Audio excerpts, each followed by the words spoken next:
Hi there mga Dars! Nandito ko ngayon sa patio. Ayan. So, nag-check ako sa mga halaman dito.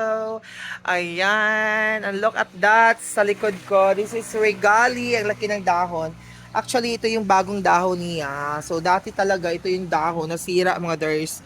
Meron siya mga butas-butas dyan. I don't know kung ano to. Kinain ba ito ng bugs? But maybe. Pero ayan, for healthy pa rin siya no, kahit ganun yung dahon niya. So actually, tatlo yung dahon kasi niya ay. Ito yung last, no?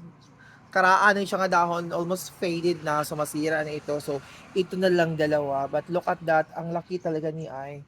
Very, very big. Ayan. So, I remember talaga, no, during the pandemic, mahal ito. Ito yung pinakamahal na halaman, I think, yung nabili namin, aside from the Times Constellation, at iba pang mga anthurium. Kasi yung anthurium kasi mahal mga guys. Ayun yung ano namin, oh, Thai Constellation. So, I remember pala yung Monstera Deliciosa namin ay galing yun kay Mark.